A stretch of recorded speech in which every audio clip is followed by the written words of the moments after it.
Okay, so where we had left off was it's about here. So we just gotten, just talked about Polaris. All right.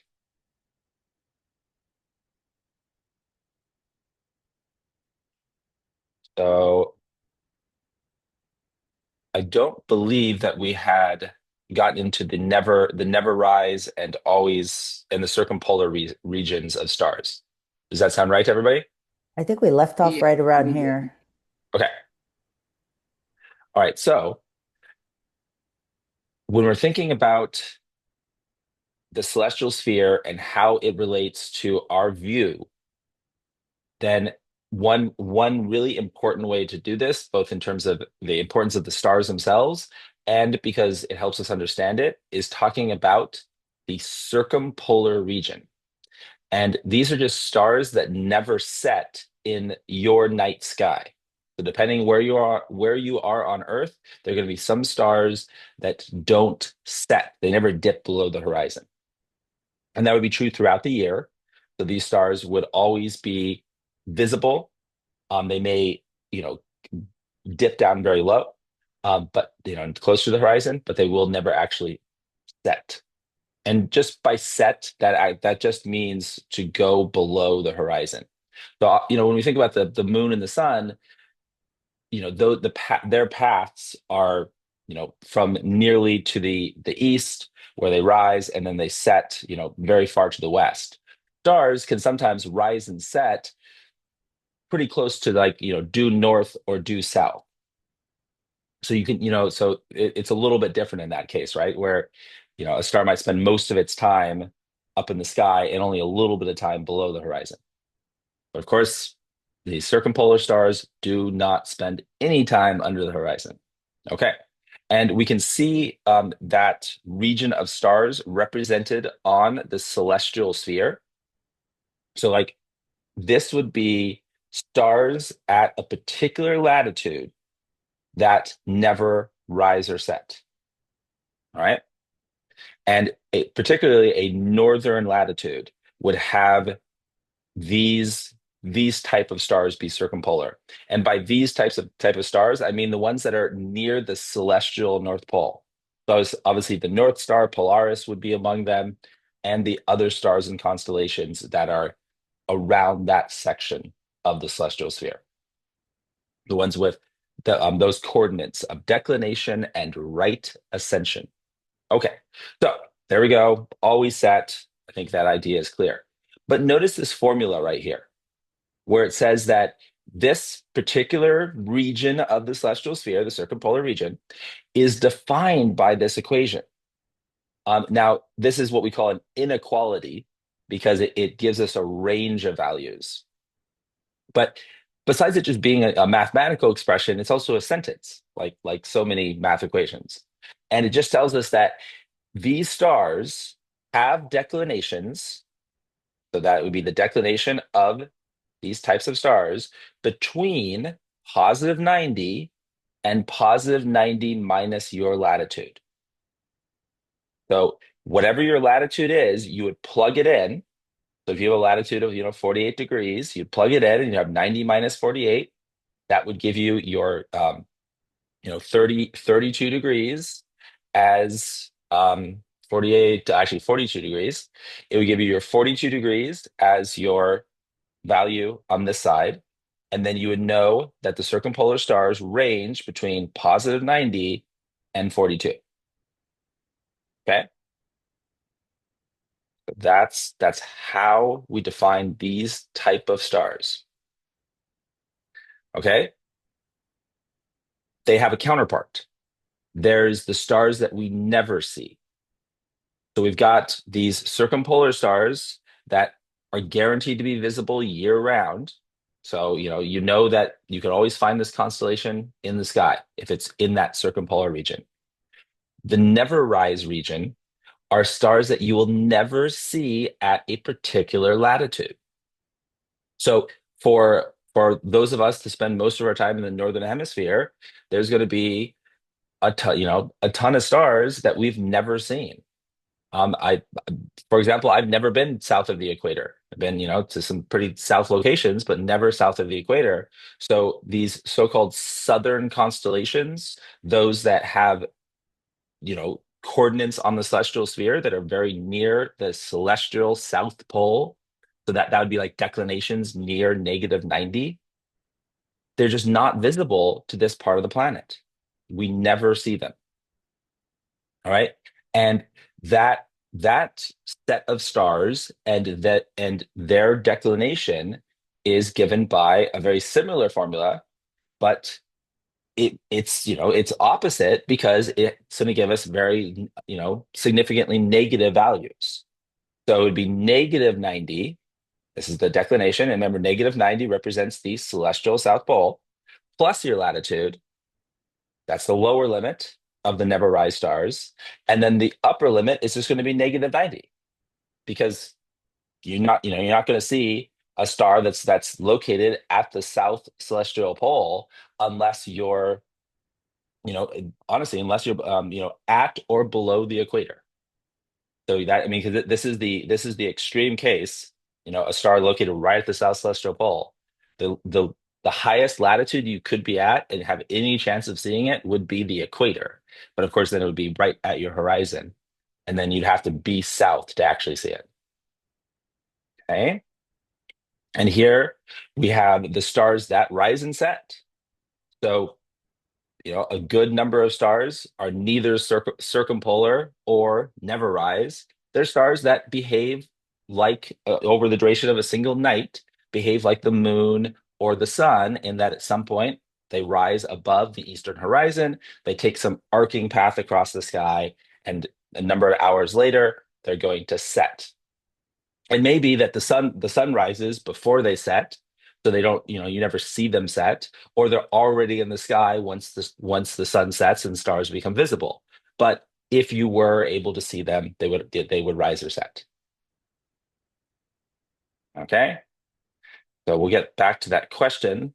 But as I open up the simulation to visualize some of these ideas, do we have any questions? And I had a question.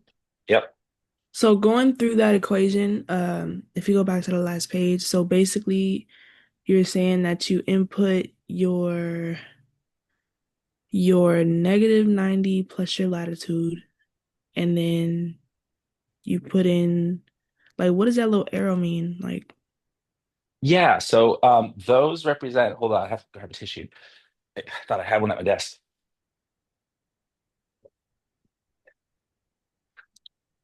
Those those are the hungry alligators. Did you ever learn it that way in grade school? I just remember that from my like childhood. greater than and less than? Yeah, exactly. Okay.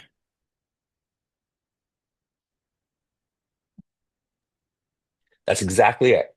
Yeah, the technical term is inequality, which is what I said a moment ago. But yeah, greater than or less than. That's Is exactly an right. example is an example to solve one of these going to be in our homework with the example from a previous class? Not, I didn't put them in the homework because I I don't consider these math problems. Oh, okay. So they show up. I mean, they kind of are because you have to do some subtraction, but Okay. I think I think you'll find that they are, they don't, there's no algebra, there's no rearranging, there's no like plugging in values and making sure that you're using scientific notation, which are the things that really kind of define the quote unquote math problems in the class. So these will show up in a quiz, and we're going to do one in just a second, and then there will be Oh, one in the okay. quiz. Yep. Okay, perfect, perfect. Yep. So switch over to this. Excuse me. All right, so the rotating sky. And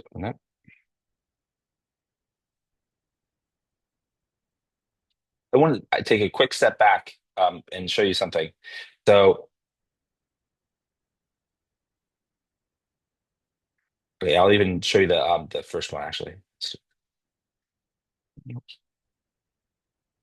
So we keep talking about observing things in the sky, right? So that is half the story, right? Remember, I talked about the local sky and how there's a zenith, which is a point that's directly overhead. And when you observe things in the sky and you want to find the location of a star, then you would have its altitude and something called its azimuth.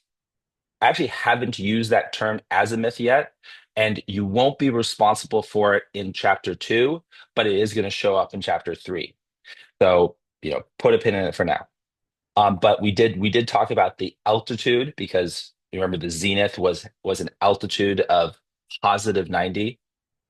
But these two values as shown in this little movable picture are another set of angles that give a coordinate, just like latitude and longitude and declination and right ascension. So really, the reason I'm showing you this is to show that we've got these three different sets of angular coordinates for the location of a person on Earth, all right, on the surface of the sphere that is Earth. Angular coordinates for the location of a star in the hemisphere, which is your view of the sky at any given location and time, and angular coordinates for the location of a star or the sun or the moon or whatever on the celestial sphere, a imaginary sphere that all of the stars are located on. So those three sets of coordinates and three, either spheres or hemispheres are all very related to each other. And it's going to be, like you'll understand them all better if you can understand each of them individually. All right. And last thing I'll say about the local sky and these two coordinates is that a star in the local sky has a coordinate that's changing pretty quickly and doesn't stay the same. So, like, because stars are going to rise and set in your local sky as the Earth rotates. We were just talking about that. I said circumpolar, rising and setting and all these ideas. And so, this star, for example, that's showing at a altitude of positive 45 degrees, it would be at a different altitude, 10 minutes later because the stars move at a pretty fast rate as they go, especially over minutes or hours as they go over the sky. All right, so these would be what we call instantaneous values that you'd have to know the particular time to get for them to have any meaning. Okay, and what this little animation shows us is the two systems. Now, I mentioned three just a minute ago, the third being Earth itself, but here we're just focusing on the celestial, and the horizon. So the celestial sphere and the local sky. And it's kind of a cool thing. So here's the celestial sphere. Let me zoom in a little bit. We can choose our latitude. So let's go ahead. Well, actually, no, I have to not be zoomed in when I choose my latitude. But I can choose a latitude of right at the equator, for example. So let's start there because you can kind of see it pretty simply. So imagine that you are at the equator. So you're somewhere on Earth, in this case, have you're located right here in the ocean off the coast of Africa, all right, on a boat or something. And it's nighttime, you're looking out at the night sky. And so this would, be where you the observer or you are on Earth, and then everything around it is the celestial sphere. All right. Well, if I switch from celestial sphere to horizon, notice what happens. So it shows me the person and then turns it in a horizon view. So this really, I think, is a neat animation to relate what we're talking about. Because I've said it a lot, right? It's like, okay, you got to kind of like, be able to visualize these things. And that's it, right? Because you have your local sky, your view, and you can see it starts out really small, from the horizon to horizon, and then it just zooms in on it. And then when we zoom back out to the celestial sphere, we can see our local sky shrinking back down to its actual size. And one thing I remember being confused by when I learned about this, or at least like needing it to one little detail to piece everything together, which I'm going to try to give to you all right now, is that I guess I understood that when you looked at the local sky, and if you are on perfectly flat ground, you could see in ideal conditions half the celestial sphere because that would be your full view. And so, in this case, if you're right at the equator, you would be able to see, the stars from the north celestial pole all the way down to stars at the south celestial pole, and with those ones being right on your horizons. But then I was thinking, well, but how big in the actual like, distance, kilometers, feet, miles is this local sky? And so I remember looking it up, and it's about, well, of course, it depends, right? And maybe this was just common sense I was missing, but it depends on how clear the air is, and weather conditions and those sort of things, and obviously if there's obstructions obstructing your horizon. But in ideal conditions, if you're in a totally flat desert, or just totally flat plain, then you might have a 20-mile or like 30-kilometer radius. So like from the observer to the very edge of your horizon is probably like 30 kilometers or something, right? So that's like kind of the physical size of your local sky, but the angular size is half the celestial sphere. Okay, so just a little bit of background that I wanted to add now to the animation, and I'm just going to focus on those two types of stars that we were just talking about: circumpolar and the never rise. And then, of course, all the stars in between are the normal rise and set stars. Okay, bring this up a little bit. Okay, so let's somebody tell me where on Earth you want our observer to be located. Anywhere on Earth.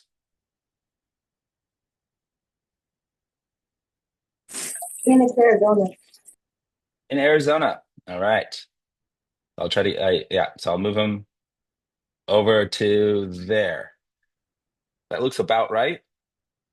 Might be New Mexico, but I'd say it's close enough. Okay. So we've got our observer in Arizona, a little bit south, probably from where we are now in Central California. All right.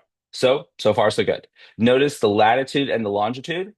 That represents some point in the southwest of the continental United States. Okay. Now we have the celestial sphere view on the left and the horizon or local sky view on the right.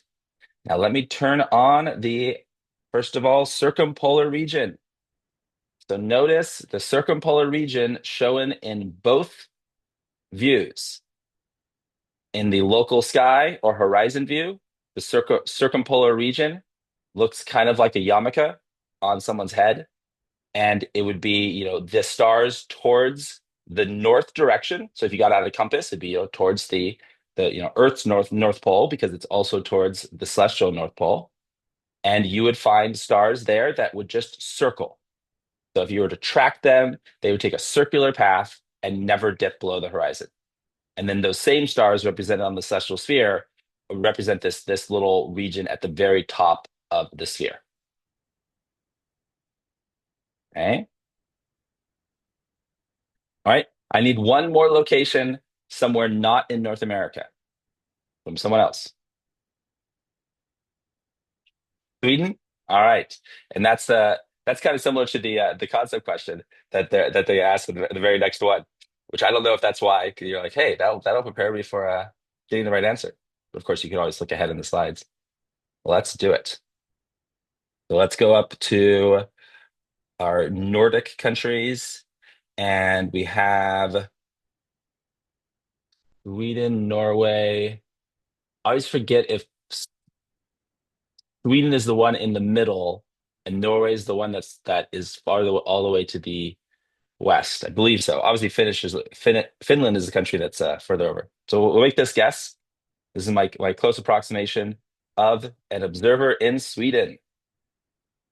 Okay, and here we have a different region of circumpolar stars.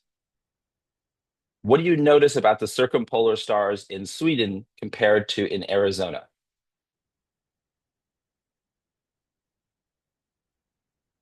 What difference do you notice? Is it larger? Exactly, it's larger. It it it covers a greater angle, a greater portion of the celestial sphere. Absolutely. Yeah. So what that's showing us is there's a trend that as we go further north, the circumpolar region gets bigger, takes up a bigger part of the sky, bigger part of the celestial sphere. And then I didn't show it for Arizona, so I'll go back and show it in just a moment. But let me show you the never rise region. Okay, so these are stars that an observer in Sweden would never see. They would have to travel to a different point on Earth to see any of the stars in the blue region. And those are the southern stars. And if we take our observer back to somewhere like Arizona, we can see the set of circumpolar stars and the never rise stars for that observer. And just as we noticed that the region of circumpolar stars got bigger when we went from Arizona to Sweden, the region of never rise stars got smaller when we went back to Arizona. Okay? Because there's more and more never rise stars as you get further and further north. And then the rise and set region is just everything in between. Yeah, I can turn that on and off. So these would be the stars that would rise and set. You'd see them come up over the horizon towards the east, sometimes quite north or south, and then also set towards the west. Okay, let's take a look at that concept question. We'll see if that leads to any other questions. I'll check in with you. Okay, let's switch back to our slides. Okay, so the star Antares has a declination of negative 26.8 degrees. Remember, negative means below the celestial equator, just like negative latitude on Earth means below the equator. Oslo, Norway is at a latitude of 60 degrees north. Can Antares be seen in Oslo?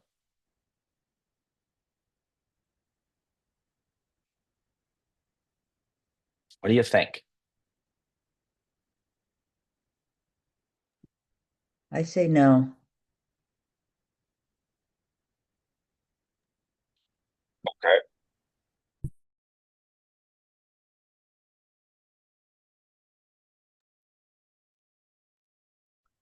I say number three.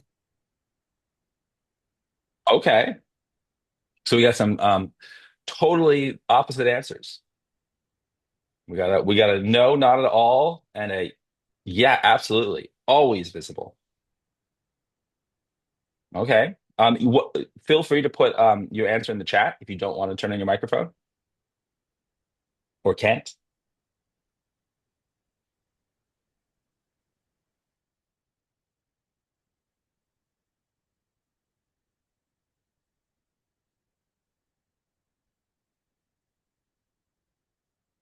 Okay. What does the up direction mean, Namitha?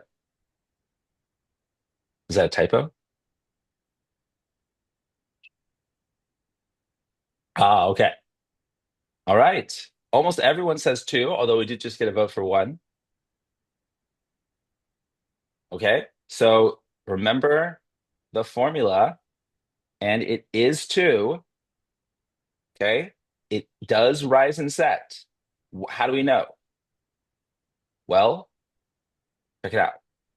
Right here, we want to see if it's, is it in the never rise region? Because that is, in this case, that's what you should be, in terms of intuition, you should initially be thinking that this Antares should be at the limit of visibility. And why is that? Well, because look, it has a southern latitude. So it's a star that's located south of the equator. And Norway is located really far north of the equator. And so that means that, they're kind of on opposite sides, right, of the celestial sphere. And so it's very likely that Earth can get in the way of the view of this star from this location. So you got to be like, okay, well then that's the first thing to look for.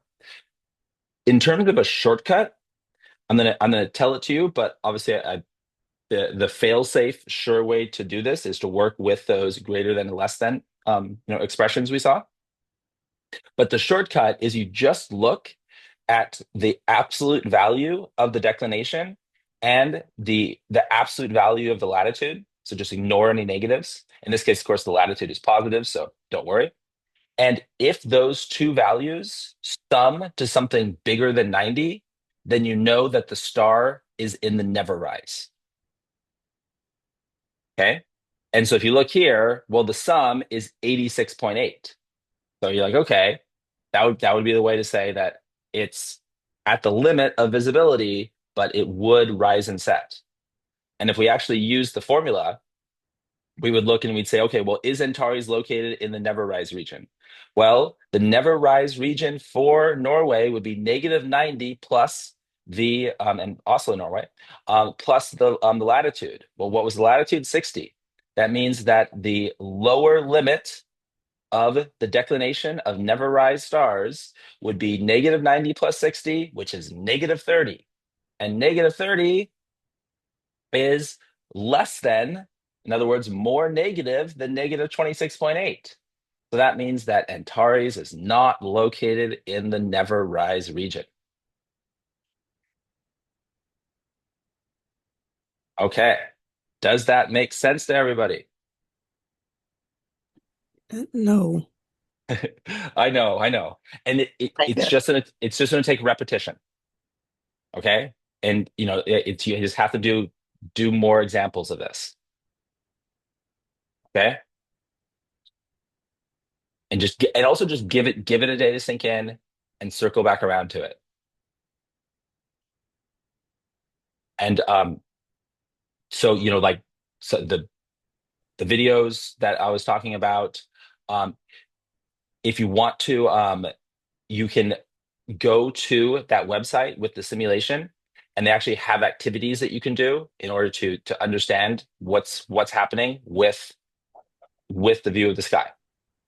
What's that Okay. website? What's that Yeah, website called? let me give it to you. Okay. It is okay. So the main websites, let me just go to their labs right here, is astro.unl.edu/NAAP. astro.unc.edu/NAAP. Almost. UNL, not UNC. Oh, UNL. Yeah. Okay. Thank you. Yep. And yeah, and they've got, and then the one that'll take you to this. Let me show it to you. Last.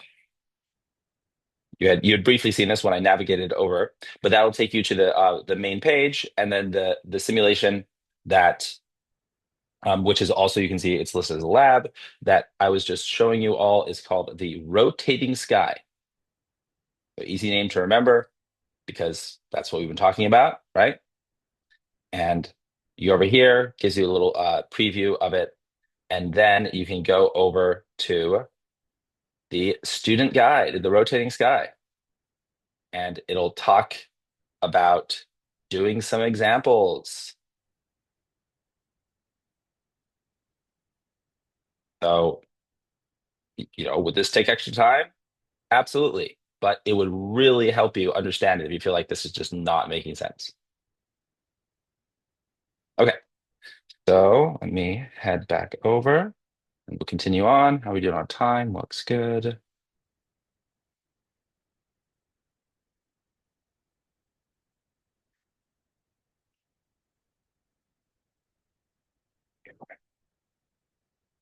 Okay. And I do one last thing. All right. So still talking about the same topic. So there's no good segue here because we're just kind of continuing on, wrapping up with these regions of stars. Okay, so stars at the zenith. This is a good reminder of that key term, zenith. Who can tell me what zenith means? What's the definition of zenith? Might Is might be on tomorrow's quiz. Go ahead. is it the first third of the hemisphere, like one of the thirds? No, not one of the thirds. It is a point in on your local sky. Oh, okay. A special point in your local sky.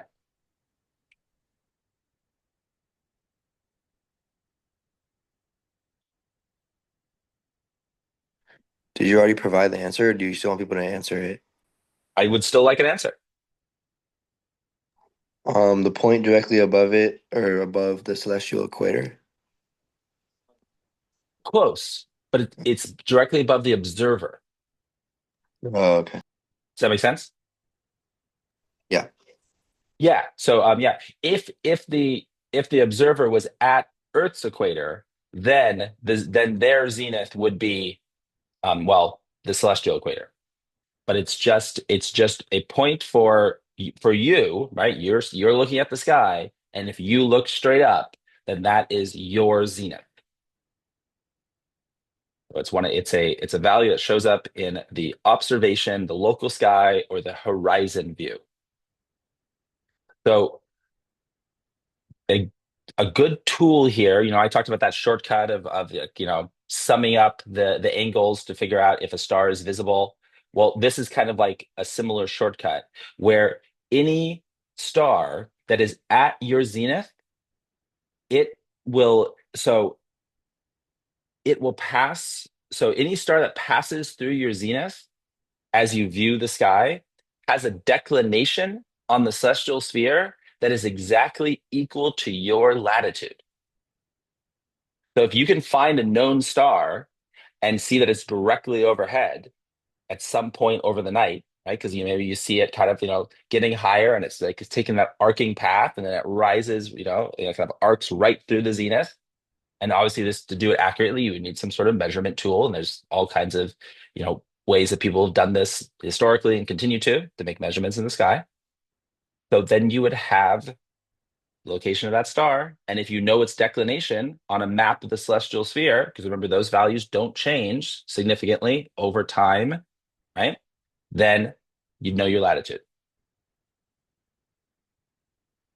So you said All for right. the zenith, if you look straight up, that star Yep. that you see has to be exactly 90 for your latitude.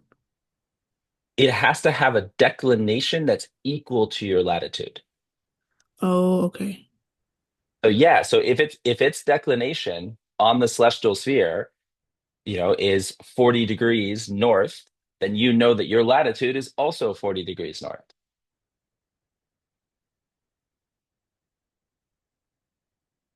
All right. So let's quickly take a different way of looking at, stars. Okay. So I'm going to be going back and forth from the slides to the browser real quickly to do this.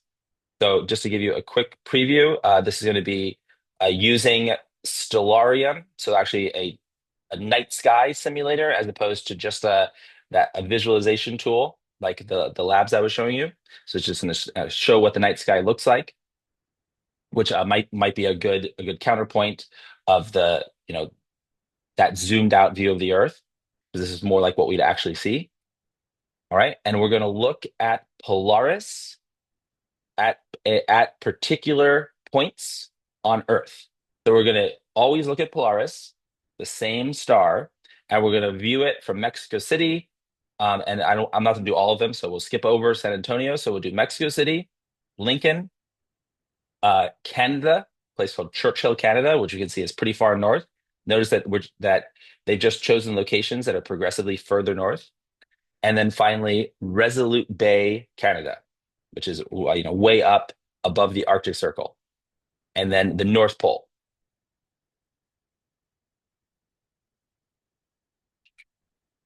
Okay.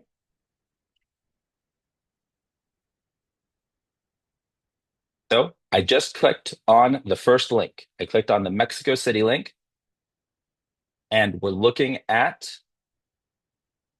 Polaris at that location. So this is, I just reloaded it so we can see it. So here is Polaris as it would appear on on a particular day of the year. And this is for 2021 and for August 27th, which if that seems really random, I'm sure that's when the slides were made. All right. Or around then, right? So, they just chose a time. All right. Different, we could make it, like today, for example. So if I go back to real time, well, the sun is up in Mexico, so we can't see anything. But if I was to go a little bit later until after sunset, then we can see here is Polaris in June, which is pretty similar to Polaris in July, which we saw before. Okay. All right. So there it is, pretty near the horizon. So that's because Mexico City is pretty far south. So the North Star is nowhere near the zenith for an observer in Mexico City. Instead, it's a star that, sure enough, points north, but is not very high above the horizon. Okay, now I'm going to do the next location I mentioned, which is Lincoln, Nebraska. So quite a bit further north. All right. We're back to 2021, by the way, but still in the summer. So kind of a similar sky to what we have right now in June, because the sky between individual years doesn't change significantly, other than the location of planets. So what happened? What do you notice about Polaris's location in Nebraska compared to central Mexico? It's further from the horizon, right? Exactly. It's further from the horizon. That is exactly it. Still points north, but it's further from the horizon. We'd say it has a greater altitude because that's the angular measurement from the horizon. All right, let's hit up Churchill, Canada. All right, further north. Okay, well, further north on Earth, and Polaris is further up in the sky, which means it's further from the horizon. And a funny thing happens that, if you think about it, isn't surprising, is you get closer and closer to the zenith, that point that's directly overhead, because that's exactly what we're approaching here. It seems like the changes get smaller and smaller. And we can relate that back to what I was just showing you before with the circumpolar region, and how it could represent, like, 30 degrees, but if those 30 degrees were between 60 and 90, it was a really small little section on the celestial sphere. But if those 30 degrees are between 0 and 30, it's a big ring. And that's just because of the curvature and the way that circles and angles are related to each other. Okay, so let's do even further north. All right. So interesting thing happened here. We went even further north, but now we can't see Polaris anymore, and that's because we're in the summer, and we went so far north that even though the time is set in the middle of the night, we're above the Arctic Circle, and we're at a point where the sun never sets in this time of year in the northern hemisphere. So we've got the midnight sun is never setting. All right, so that's kind of a done on purpose just to make you think about that, because that's all related to these ideas. We can actually turn off the atmosphere, which you can't do in real life. But in the simulation, you can say, well, what if we had no atmosphere? Well, then you would be able to see Polaris. And it's kind of interesting because you'd be able to see the sun and you'd be able to see Polaris at the same time. I always like pointing that out to students, that it's only the atmosphere that makes it so that we can't see the stars during the day. If we had no atmosphere, well, obviously we'd all die because we wouldn't be able to breathe. But if we were in spacesuits or something, you'd be able to see the stars during the day because it's just the scattering of the light that makes them invisible. If you look directly at the sun, obviously, you know that the bright light would cause your eyes to dilate and then you wouldn't be able to see the stars. But if you just, shaded it with your hand or looked away from it, the stars would be perfectly visible during the day. And finally, the North Pole, just to drive the idea home. Here we are. Here is Polaris as seen from the North Pole. I think it's kind of cute that the simulation always uses the same picture for the horizon because apparently this is, the North Pole is a big meadow, instead of an Arctic wasteland. But if we again turn off the atmosphere, we can see that the Polaris is located exactly at the zenith, and we could turn on angles and show that, but we can see, just kind of eyeballing it, that it's directly overhead. If we look straight up, then we're looking at Polaris.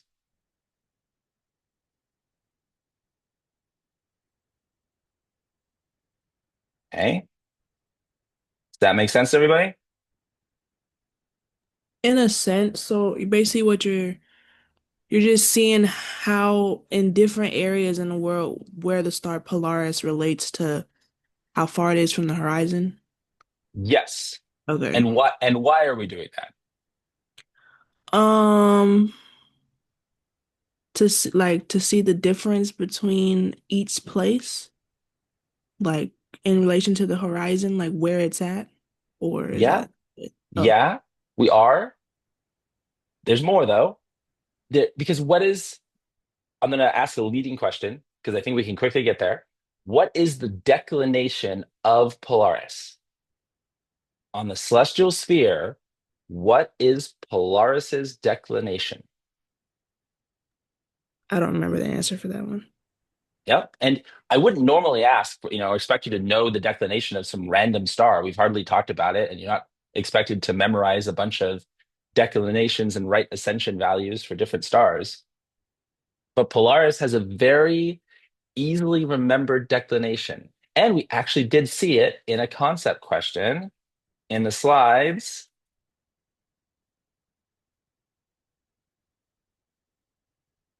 Polaris, 90 degrees. Oh, okay, okay, got you. Yeah. All right. And then here's the tie-in. Stars with the same declination as your latitude will pass through your zenith. Well, we saw that when we went to the North Pole, what's the latitude at the North Pole? Anybody can answer. And Is it we've 90? yeah, it's 90 degrees. So 90 degrees latitude, Polaris, declination of 90 degrees. And where was Polaris for an observer at the North Pole? At the zenith. Okay, so you're saying that the Polaris declination is Mhm. positive 90, and then the Polaris's latitude is also positive 90. So they're Almost. both, oh, I'm saying that if you, as an observer, are located at a latitude of positive 90, then Polaris will be at your zenith. okay. So if your latitude matches the declination, then you'll be Huh? able to see it in your zenith when you look straight up. That's right. Okay. Exactly. Perfect. All right. So let me just check Did the you time here. the North Pole latitude? It's positive 90 degrees, right? You said. Yes. Yes. Mm. All Yeah. right, thank you. Absolutely. Yeah. No problem. No problem. And then what's the South Pole latitude? You know that Negative one? 90. You got it. Very good. All right. So I actually had jumped ahead and told you this term a couple times, including a few minutes ago and yesterday. This is altitude. So this is the formal introduction to this key term, altitude. Okay, altitude is the angle of a star in your local sky relative to the horizon. So it's the angle of that star. So 0 degrees is a star that's right at the horizon. And like we were just talking about, 90 degrees is the zenith. So altitude can vary between 0 and 90. All right. Let's check our understanding, and then we'll be getting to a good stopping point for our break. In Copenhagen, Denmark, so again, pretty far north because that's good for demonstrating some of these ideas. The star Vega is located at an altitude of 45.7 degrees and a declination of 38.8. Rome, which is 950 miles south of Copenhagen, right? Well, in Rome, is the altitude or declination of Vega different than it is in Copenhagen? So if you think it's the altitude that has changed, give me a thumbs up. If you think it's the declination that has changed, give me a thumbs down.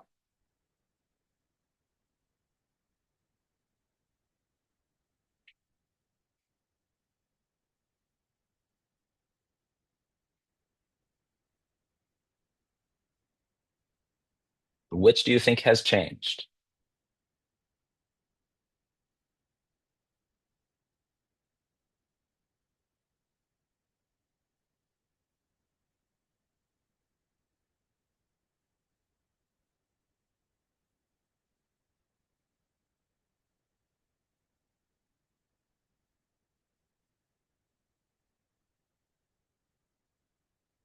Seeing if people are doing it in the video. It usually shows up. Okay, there we go.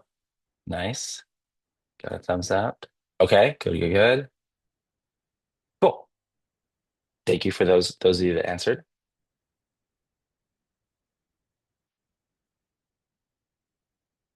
So I saw mostly thumbs up. I think I did see a thumbs down. That was just fading out because it only stays up for so long. All right. So you've all had a chance to think about it. And it's the altitude. The altitude has changed. All right. And the altitude would have, let's see, because it's we're talking about Vega, and that's a positive declination. And so the altitude would have gone up because you'd be closer to, being at a latitude that matches the declination of Vega. So the altitude would increase, but it didn't ask for whether it went up or down. You just needed to know if it changed. So And yep. for this, did you do the inequality in your head, like to figure that out, or? No, this one was all definitions. So all you needed to know for this question was that the declination of stars doesn't change. It's not dependent on who's seeing the star. I guess I'm not really understanding what they're asking. Like I'm a little confused. So they're just asking if the altitude or the declination of Vega is different in Rome compared to Copenhagen.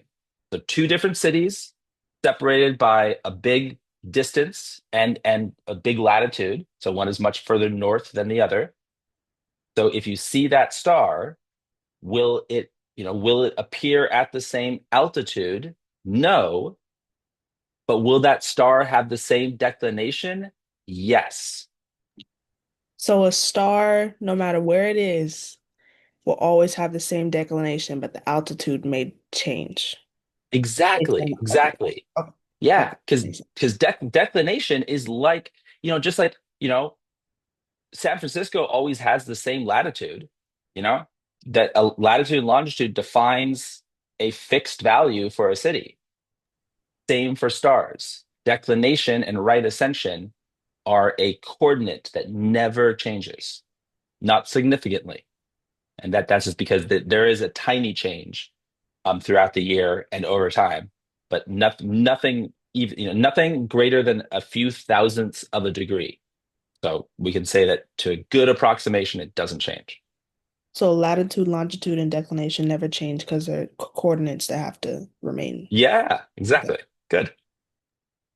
So is it safe to say that because the declination is its position, that is not going to change, but the altitude depends on where you're positioned? Or Yes. Yeah, I think that's a good way to put it. Yep. The altitude depends on where you're positioned. You could even maybe make a shorter statement and say that the altitude is dependent on the observer. on the observer? Yep. So that's just kind of a good reminder of being like, okay, that one is that you got to know where you are to know where what the altitude of the star is. Yeah. And that goes back to, I know I've said this a few times, but it's a great opportunity to point this out, that goes back to that whole idea of using stars to navigate, especially when you're out on the ocean. Because in that case, you know the star, but you don't know where you are. So you use the information about the star, its declination, in order to locate yourself.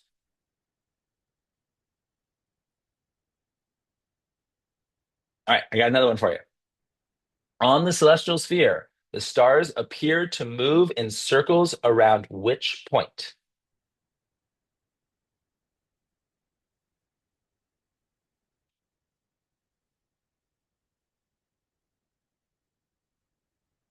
Thumbs up for the zenith, thumbs down for a celestial pole. So either the north or the south.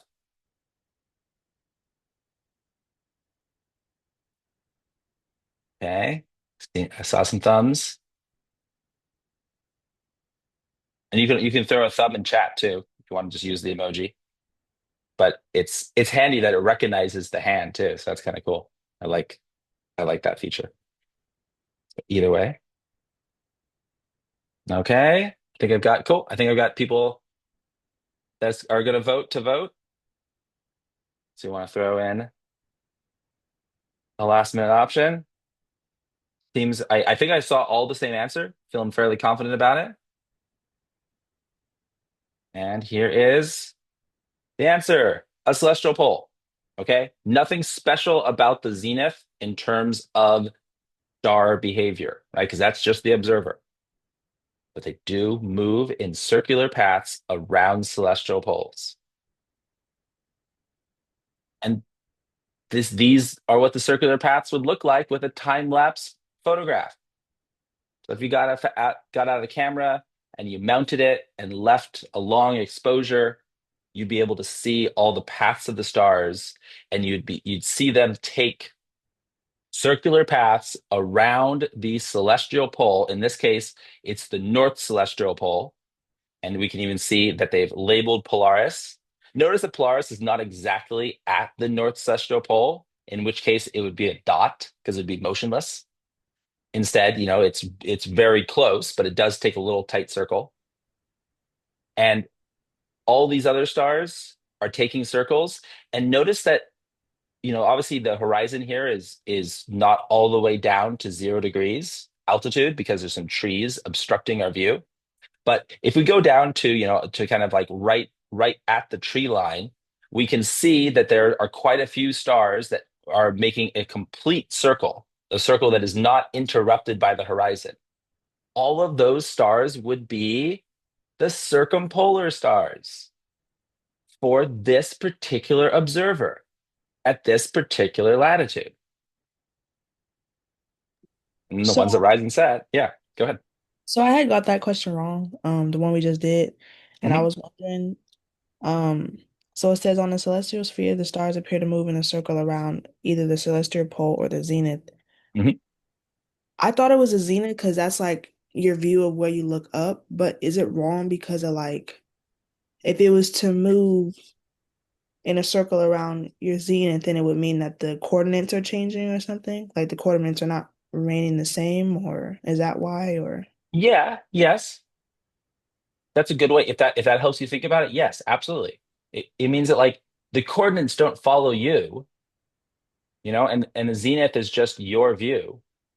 okay, so the Yeah. celestial pole is more so like the like outside the Earth sphere itself. Yeah, yes, more Okay, universal. Yep, gotcha. yep. And we can even see in this picture that all of these stars are not circling around the zenith, because clearly the point that they're all circling around is not directly overhead. It's, just kind of a few degrees above the horizon.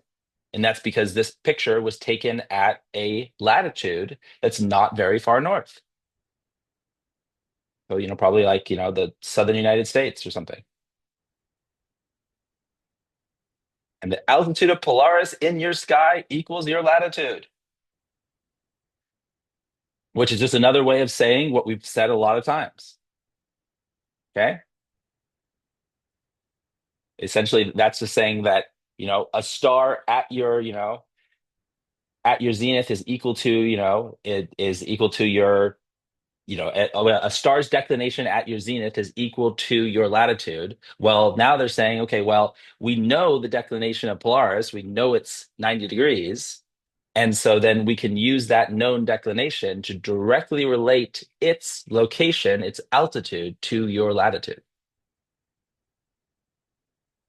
All right.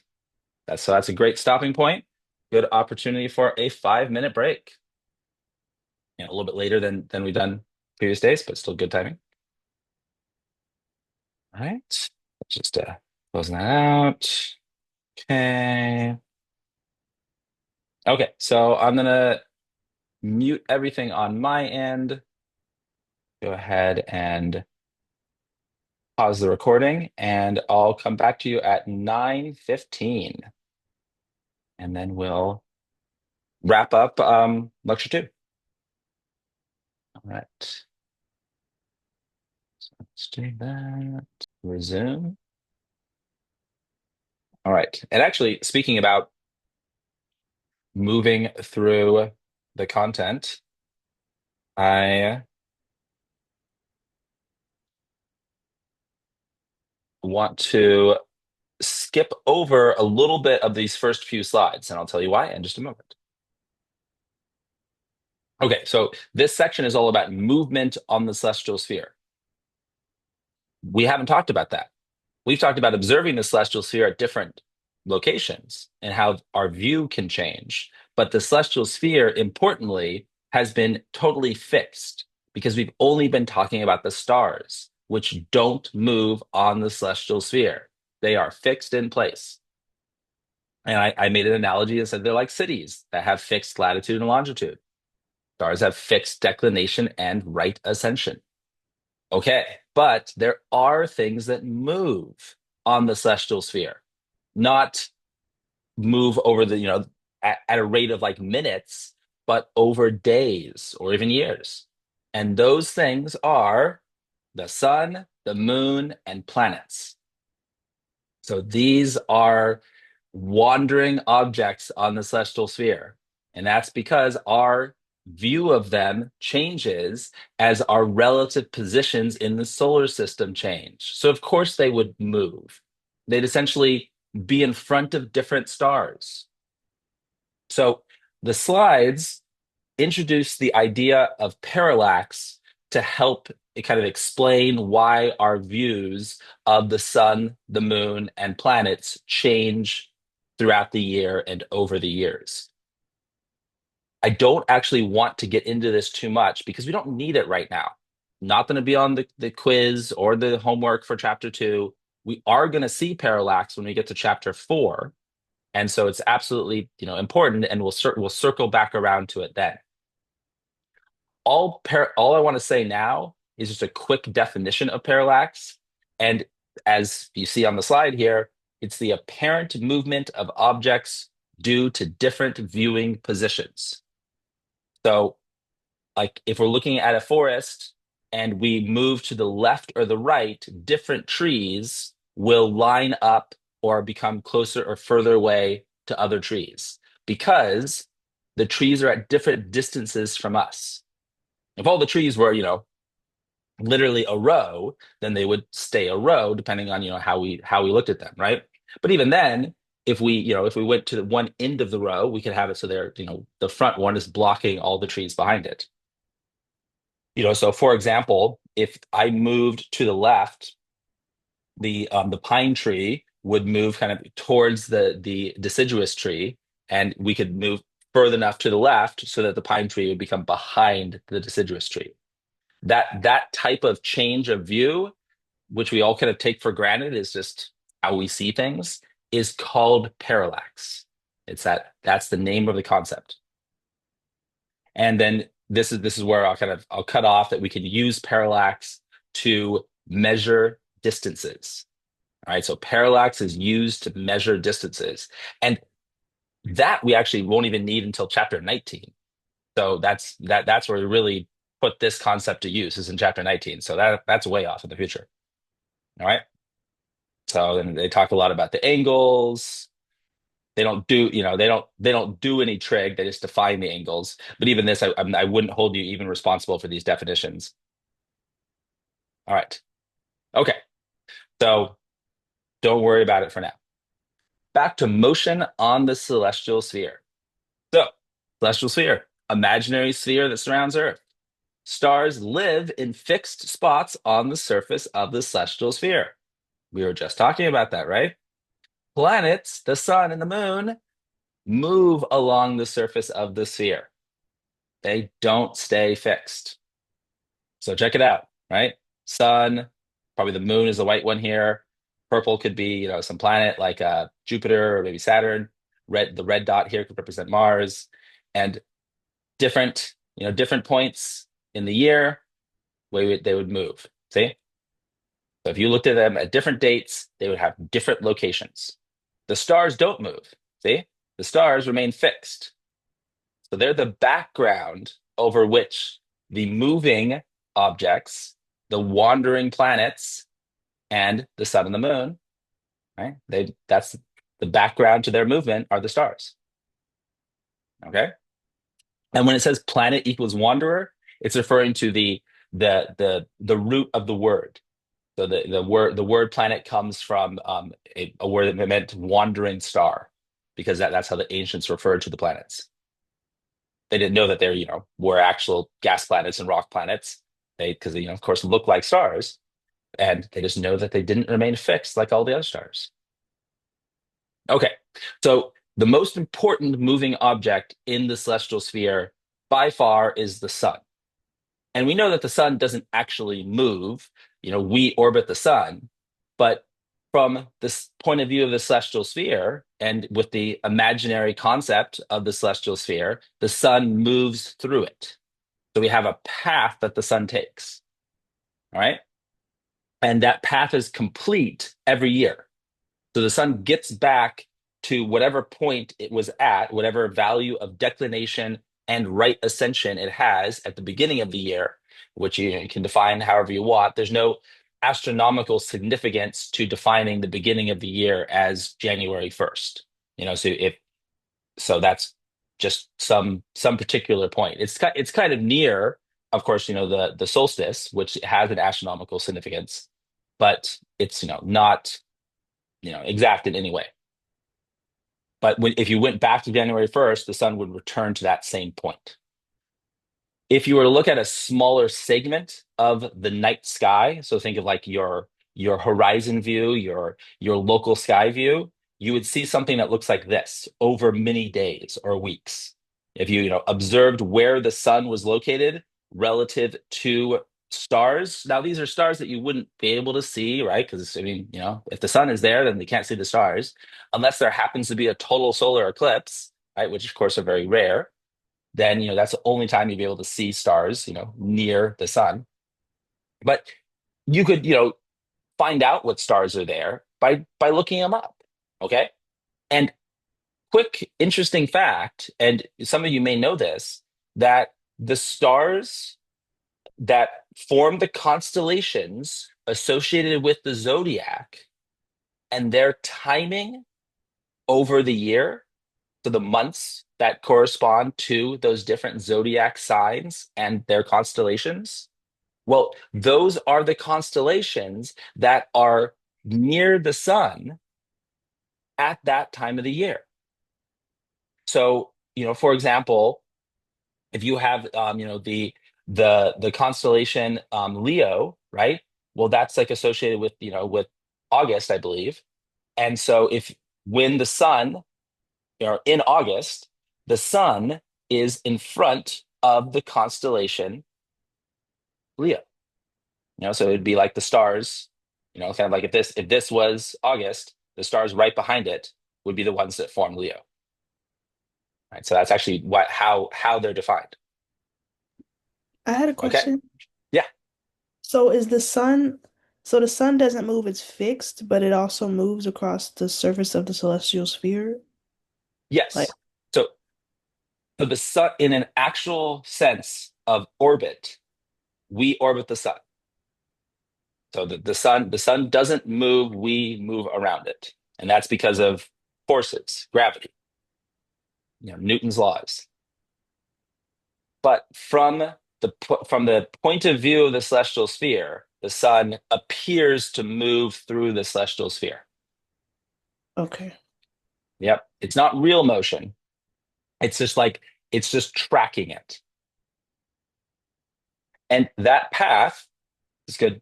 Good. You made a good segue for me.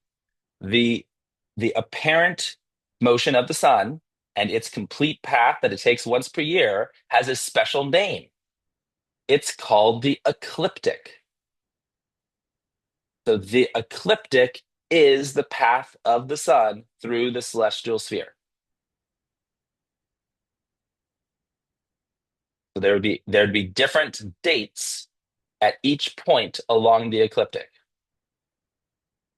And some of those dates are really significant. Notice when the ecliptic passes across the celestial equator. Well, the two times it does that corresponds to September 21st and March 21st. Does anyone know the significance of those dates? Isn't September 21st like the first life or something like that? Or I don't know. not, It not the it's big no, maybe I'm associating it with something else. Yeah, I'm not sure. I haven't heard that. But it's it's special in terms of it has a name. It's special in terms of the seasons. What was the dates again? September 21st and March 21st. Sometimes they're actually the 20th, but they're usually the 21st. Isn't that having to do with the solstice? Close. The equinox.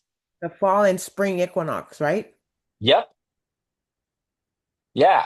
And I could have asked about the solstice, so you are totally on track. The solstice are the points where the sun is furthest from the celestial equator. So that's where you see my cursor right here, and then down here, these two points in the yearly path of the sun through the celestial sphere are the solstices, which would be December 21st and June 21st. So we're coming up on the summer solstice. And the reason I said that they're related to seasons is because those are the changing of the season. That's like the official first day of spring occurs after the winter solstice. And the first day of summer occurs after the spring equinox. I was reading something about that yesterday. Something that caught my attention was that it Mhm. said something like the equinox meant like in Latin, Huh? equal night or something like that. Yeah. Yes. That's exactly right. Because the equinox is when the entire planet experiences 12 hours of sunlight and 12 hours of darkness. Darkness, yeah. Yeah. Yep. So the And what? solstice, oh, go Go ahead. ahead. The solstice is where the sun is furthest from the celestial equator, and it's always two different points. Yes. Yeah. So the two there's two solstices and two equinoxes, and you're absolutely right. The solstices are when the sun is furthest. Like you can see, I just advanced to the next slide, and it shows 23.5 degrees. Hmm. That's That's the maximum angle of the sun. So the maximum declination of the sun above the celestial equator is 23.5 degrees. And And then that occurs at the solstices. Go ahead. and then what was the equinox again? That's where the two lines, the ecliptic and the equator, where they pass through each other, where they cross. Oh, okay. So that I see it one in the front and one in the back behind the Yep. Earth. Yeah, that's right. That's right. And so it's all symmetric. That's why there's two solstices and two equinoxes. They both have to happen twice. So the when it's you said it's when the equinox is when the ecliptic matches Cross crosses, yeah. crosses the equator. Yep, Okay. you got it.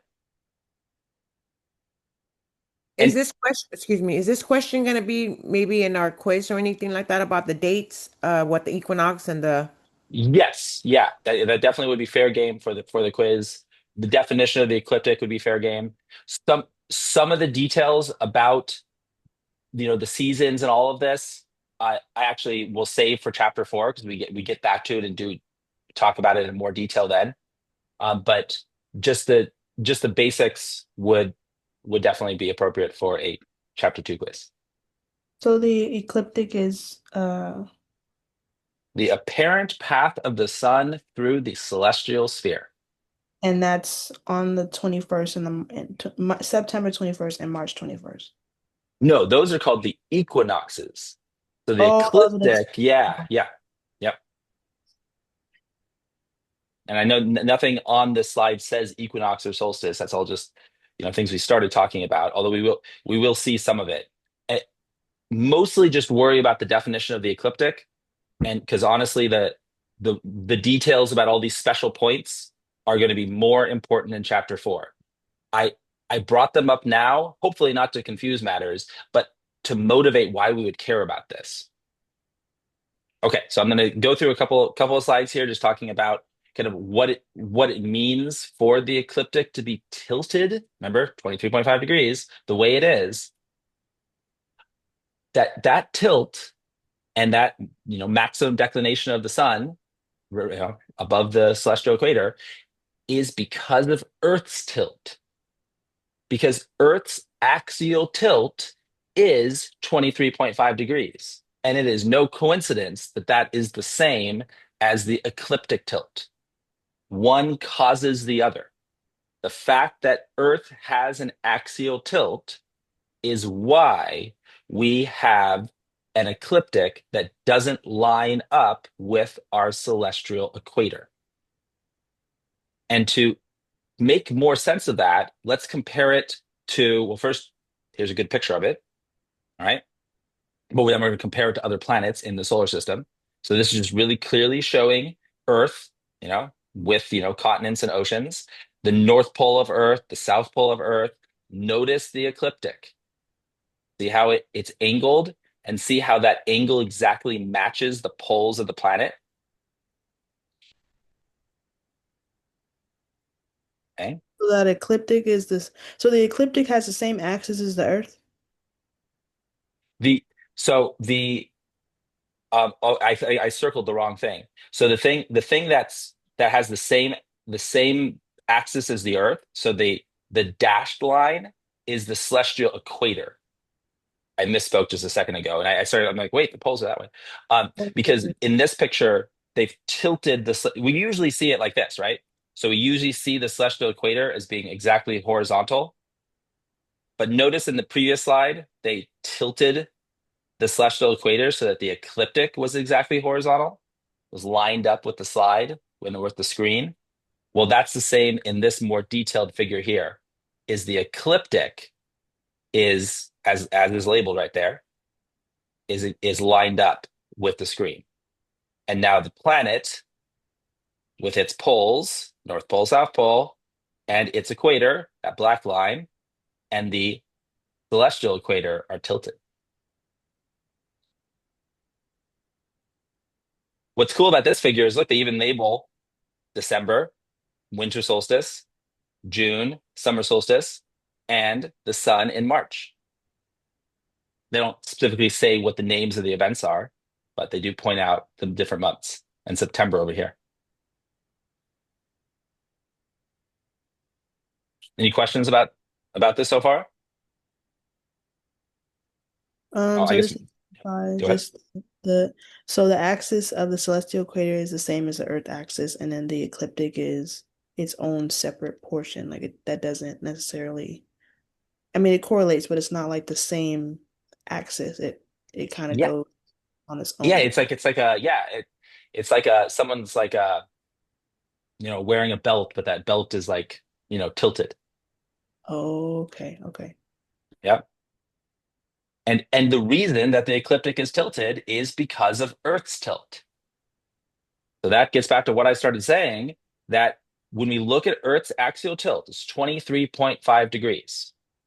You've Many of you, I would assume, have heard about the fact that Earth is tilted. It's totally fair to say that Earth's tilt is the reason we have seasons. So axial tilt is the reason for the season. All right.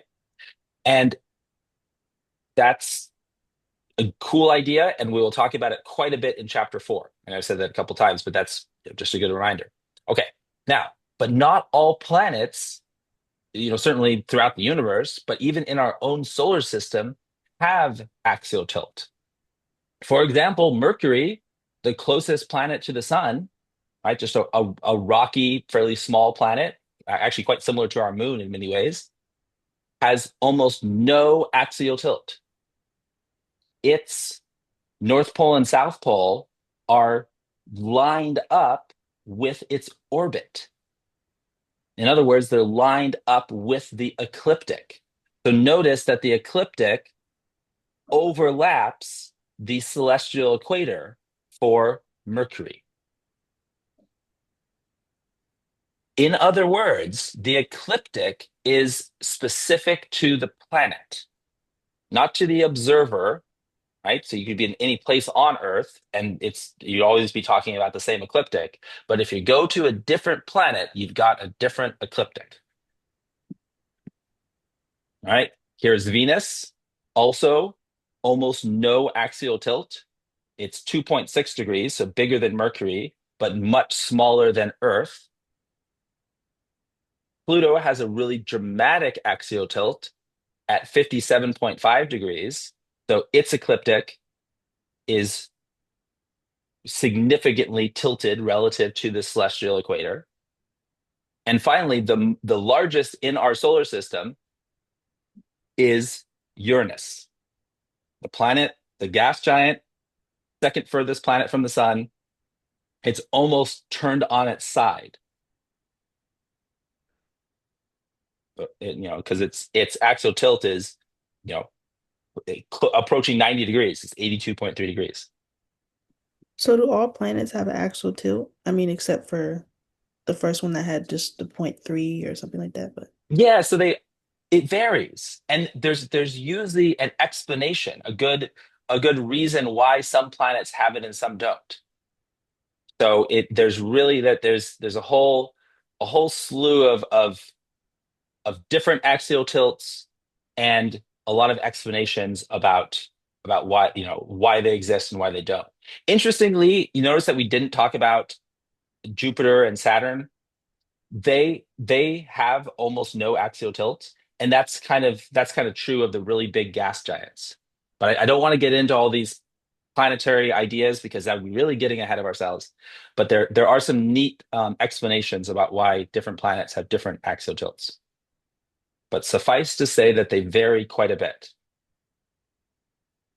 The last thing, just as an interesting tidbit, not information you'd be responsible for yet, is that Uranus and its really huge axial tilt, which is again very different than Saturn or even Neptune, is thought to exist because of a huge collision in the past. A planet the size of Earth some billions of years ago is thought to have collided with Uranus and knocked it on its side. Okay. And then this is just the same thing but now we're tilting it so that the ecliptic is horizontal. Mercury looks the same. Venus practically does, right? We already know what Earth looks like when we line up the ecliptic with the screen instead of lining up the celestial equator. Here's Pluto with the ecliptic lined up, and here is Uranus. The whole reason that I want to show you both views is just to get you like visualizing things and thinking about these concepts in different ways. Okay, so there we go. Basically, just the definition of the ecliptic, a few little bits of information about those different points, special points like the solstices and the equinoxes. Although not so much their names or significance about the light, specifically not about that the fact about the Latin name. That's chapter 4 territory, but just like the times of the year, and that it takes a full year for the cycle of the ecliptic to repeat. Okay, so now on to the moon. The moon also follows close to the ecliptic across the celestial sphere. And that's because the moon has an orbit that is tilted only 5 degrees relative to Earth's orbit around the sun. So whereas our rotation is tilted a full 23.5 degrees, the orbit of the moon is a much smaller tilt. It's almost lined up with Earth's orbit, which is to say it's almost lined up with the ecliptic. Okay? And the moon's going to take a path through the celestial sphere. So if you were to track the moon at different points, find which stars it's in front of or near, how long would it take for the moon to complete a full trip around the celestial sphere? 1 day, 1 week, 1 month, 1 year, or do you give up? Think it's a year. A year. I Okay. think it's a year. Yeah, okay. Does everyone agree? A year also. Yes. Okay. It's a month. What? Because we don't think about it this way. The moon orbits Earth. How long does it take the moon to orbit Earth? 1 month. Well, That's where I thought if the moon's equal ecliptic was if it's the same as the sun or very close to the sun. Mhm. Sun is a year, then I thought that that would be like a year too, or like relatively close to a year. Read it some more. It's not that the moon's path being close to the ecliptic doesn't mean that the rate that the moon goes along that path is the same. It just means that the two paths are close to each other. So it'd be like two runners on the same racetrack, but one of them is running much faster. Oh, okay. I understand. And the moon, the reason that it only takes a month is again because the moon orbits Earth. And that orbit is about a month. That's where months come from. The actual full cycle of the moon is 29 days. So 29 days is your lunar cycle. So that's the idea. That's where the path length or the time for a full path comes from, is the Does, moon's orbit around Earth. does it have anything to do with the size as well, or is it just basically the speed? I think most of us thought a year because we're thinking the Earth around the sun takes a year, right? Yeah. But by size, do you mean like size of the moon itself or size of its Right. orbit or what? Yeah, I guess I'm questioning the size of the moon itself because it's so much larger, but that doesn't have anything to do with it. No, yeah, and it's large in terms of like how it appears in the sky. That's just because it's so much closer to us. Of Right. course, the actual size of the moon is smaller than Earth, no Uh-huh. surprise, right? And way smaller than the sun, as we saw in chapter 1 when we looked at the how big the sun was. But Right. the sun is so far away. an interesting thing is that if you actually carefully measure the angular size of the sun and the angular size of the moon, they're about the same. But we don't really think about that. We think the sun is smaller in the sky, and that's because we don't look right at it, because it damages your eyes, right? So unless you're wearing like special glasses, you don't get in the habit of like staring at the sun and really closely paying attention to how big it is. But it actually is the same size parent size in the sky as the moon. So And the moon's yeah, go ecliptic is ahead. yeah, so the moon's ecliptic is one month, and then when It's period, you would say. oh, moon's period is 1 month. Yep. Okay. And then so is that why like when there's moon phases, like at the end there's a full moon and then there's a Mhm. new moon and then there's the phases in between? Absolutely. Yes. Okay. Yes. And and the phases of the moon are like a great way to understand a lot of this stuff. And that's in a and that will be in chapter 3. So we're gonna be talking a lot about the phases of the moon because it will help with all this motion of the solar system. Right now we're just establishing the basics with the celestial sphere. So let's circle back around to that statement, which many of latched onto, maybe too much because it made you think that the moon had a period that was a year. But you all paid attention to the fact that the moon's path is very close to the ecliptic, and that's kind of shown here in this figure. So think of the moon's path through the sky as being the gray arrow, and then the sun's path through the sky or the celestial sphere is the yellow arrow. So they're pretty close to each other, just slightly off, like I said, 5 degrees. Okay, so during a solar eclipse, the moon and the sun would have the same what? What would it take for that special event, the solar eclipse, to occur?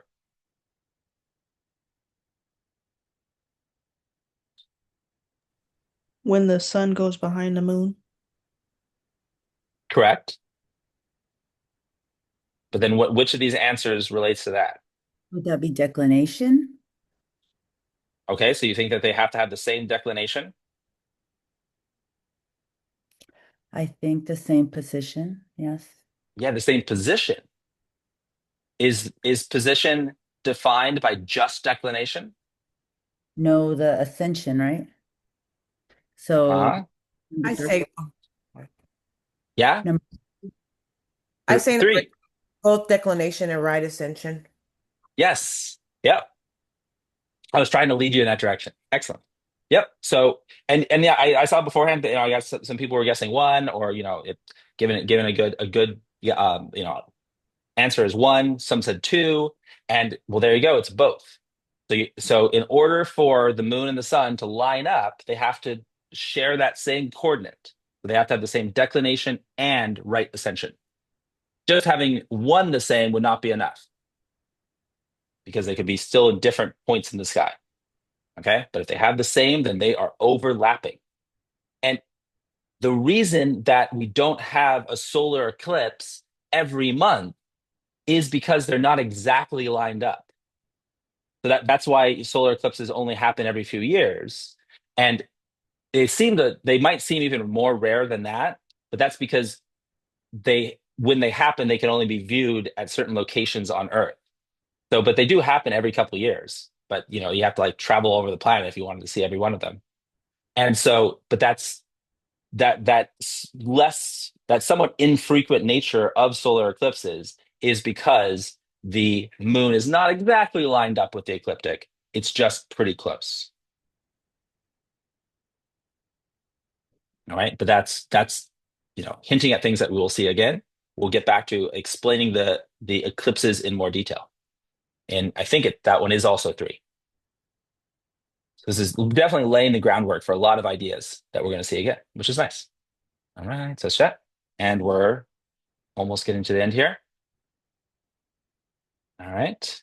And this shows kind of a picture of a solar eclipse from the point of view of the celestial sphere.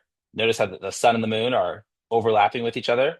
Notice that they both have about the same size on the celestial sphere. It's not this big. It's just half a degree, but they do share the same angular size, which is pretty cool because right, if the moon was much smaller, then there would never be a total solar eclipse because could never completely cover it. All right, so last few slides here are about solar system models. I had said, way back at the beginning of the morning yesterday that there would be a little bit of history here, history of astronomy, and here it is. We actually will go back, talk about timelines and key early astronomers again in chapter 3 and yet again in chapter 4. So we're going to do it a few times over the next few lectures. All right, so planets, like the moon, also follow close to the ecliptic. That's because of some fundamental rules of physics, by the way, which we'll touch on a little bit in chapter 4. And essentially, I briefly mentioned this. Totally forgiven for not remembering it. But the whole solar system is like a disk. So all the planets orbit on this same plane, which is like the disk that I'm explaining, and it's actually called the ecliptic plane, like the term ecliptic, the path of the sun, right? Those because they're directly related to each other.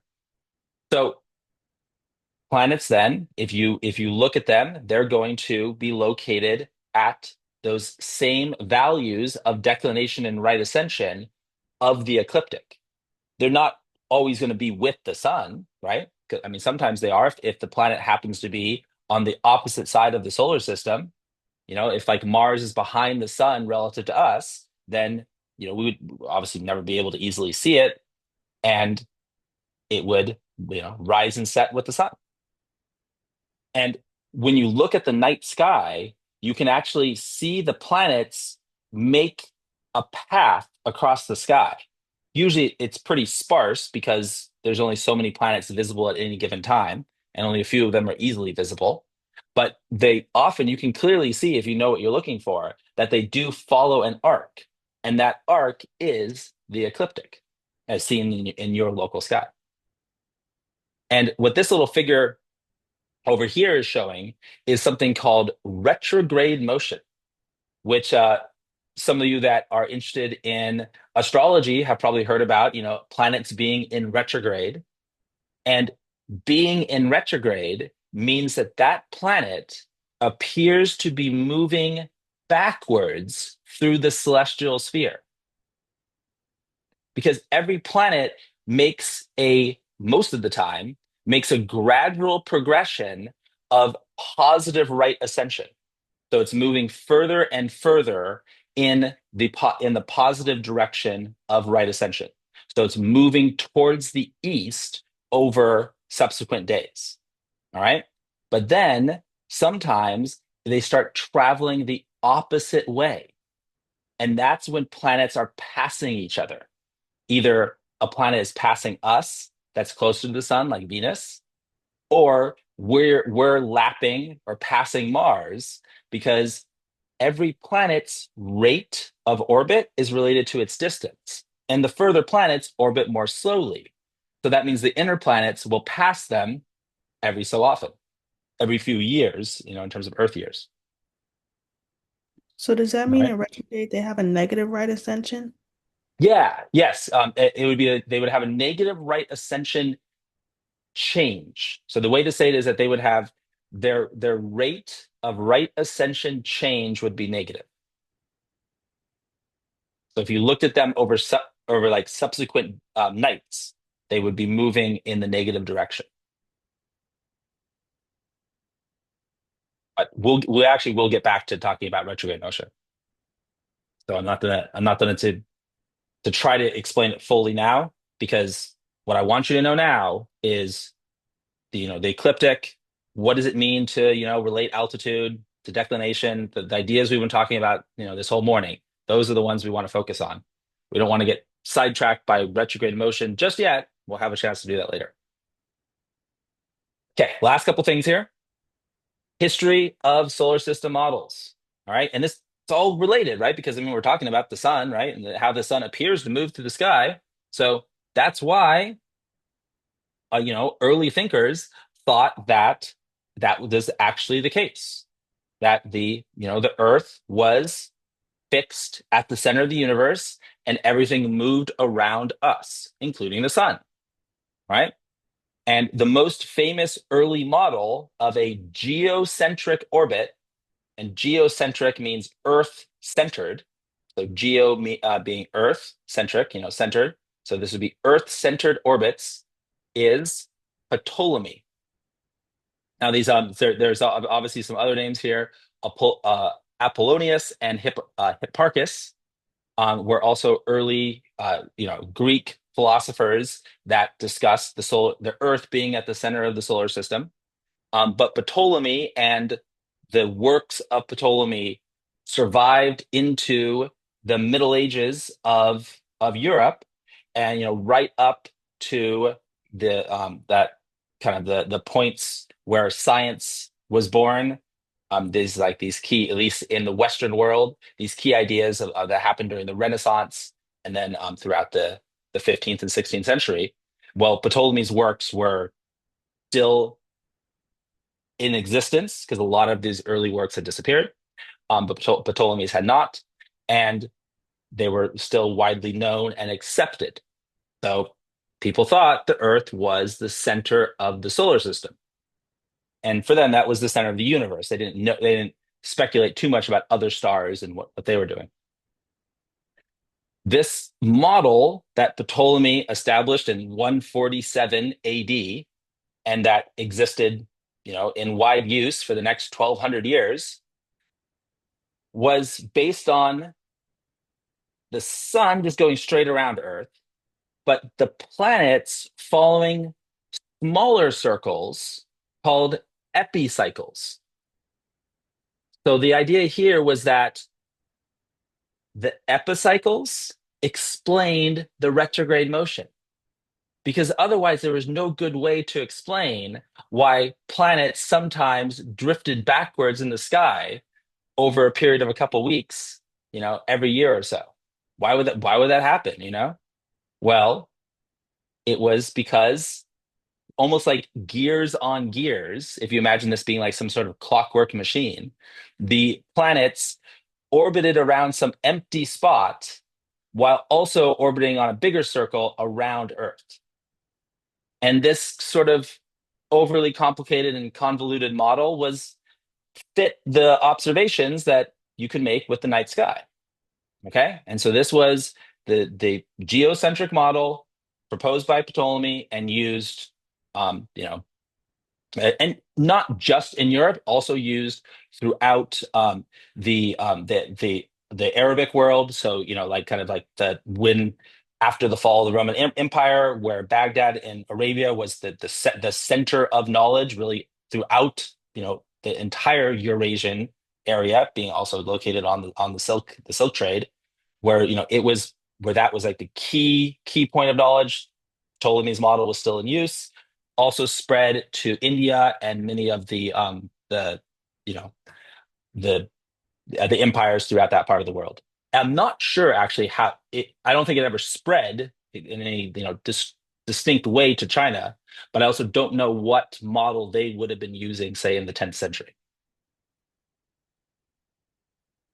Okay, so all of this changed in the 1500s, and this had been probably in the works. A lot of people had been, thinking about these ideas, but the one writer, philosopher, because at this point the term scientist wasn't used in the 1500s, but someone by the name of Copernicus, who was essentially Dutch, although the countries had different names at the time, proposed that the sun was the center of the solar system and Earth orbited the sun.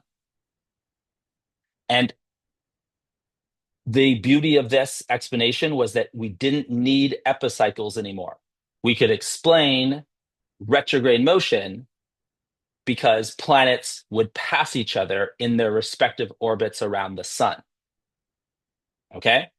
One of the biggest controversies of this theory, besides it perhaps giving less spiritual importance to humans and Earth, was that people justifiably asked, how could we live on a planet that is moving? Wouldn't we notice that we're moving?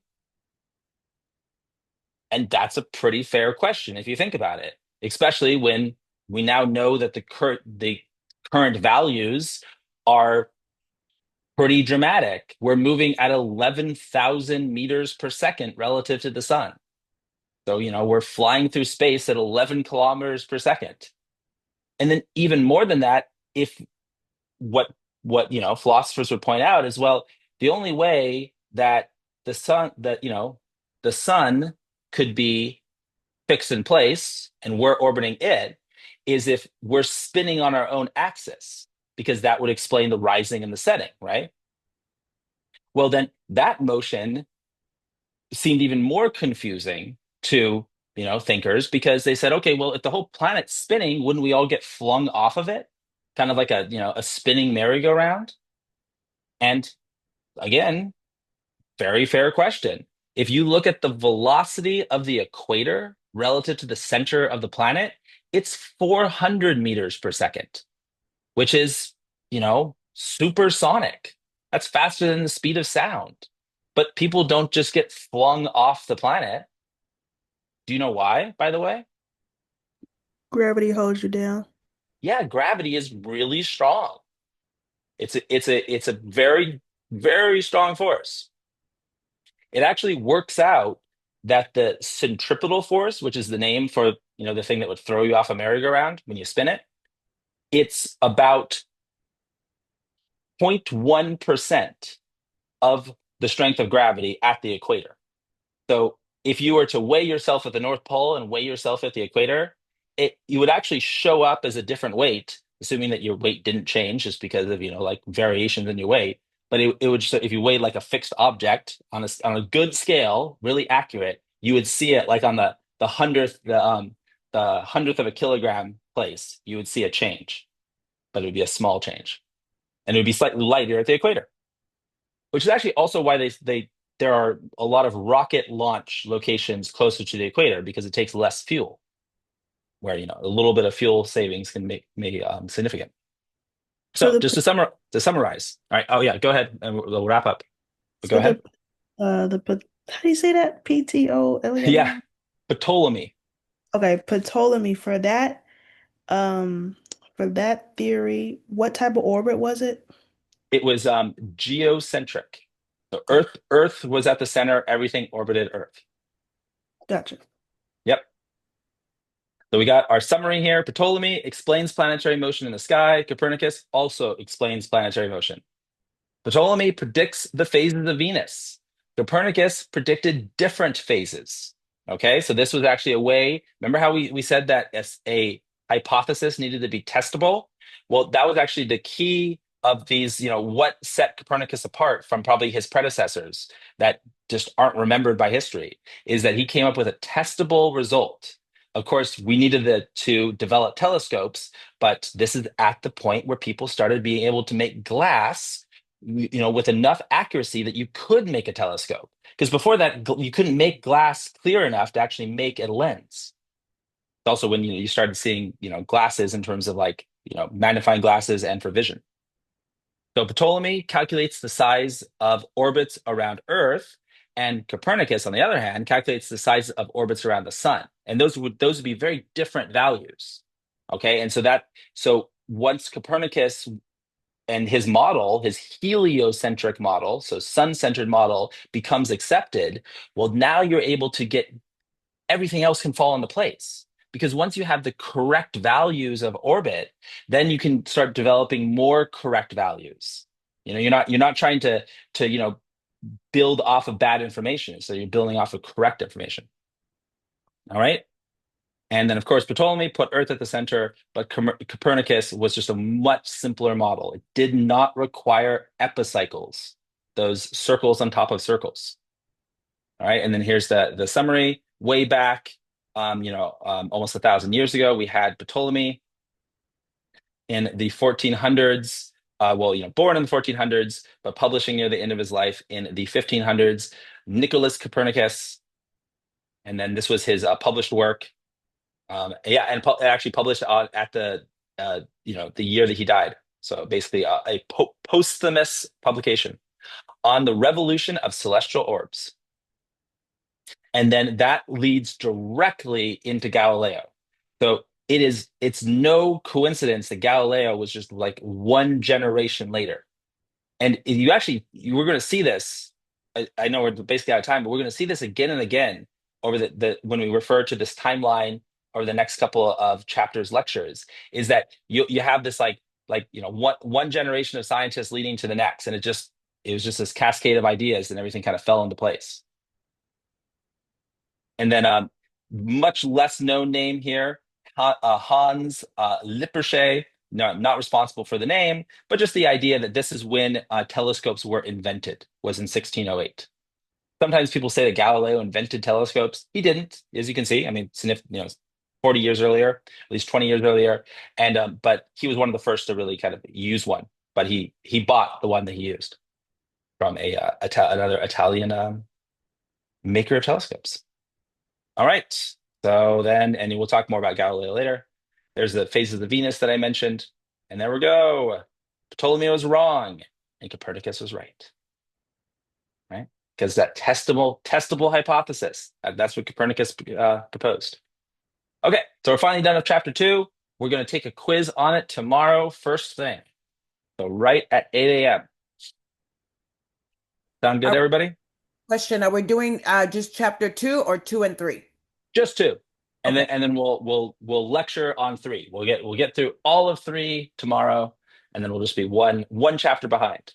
But hey, that's means that we can have the homework for chapters 3 and 4 due a little bit later. I was gonna have it due on Sunday, but now I can't. So you get a freebie there. Yay. So when All is the right. homework now? Question. I haven't decided. I'll probably make it due Tuesday. You talking Yeah, about go ahead. rules? Go Question ahead. on the assignment because it says that I still have chapter 3 and 4 quiz missing, so I don't know what that means. Okay, yeah. Okay, I gotta look into that. I'm guessing that I accidentally published them because there shouldn't be a quiz 3 or 4. And I Or it's thought not a quiz, but it's like a discussion for like oh something to do yeah. with chapter 3 and 4, and I just know we haven't gone over that yet. So Oh, you know what I bet it is? It's because I published them before I changed the dates. Because I published them, but they still had a date in 2024, and then I changed the date. But I think then that it says it's missing because it got like triggered, right, automatically. And now it's maybe. still, yeah, even though the date says, because you see the correct date is June, June 30th. So I don't, maybe I can unpublish them and republish them and that will go away. I So think I'll it look says into it. July 2nd, actually. Okay. Huh. Well, I'm that's not, just a mix up. Yeah. yeah, I'm It not should, sure. yeah. I probably just clicked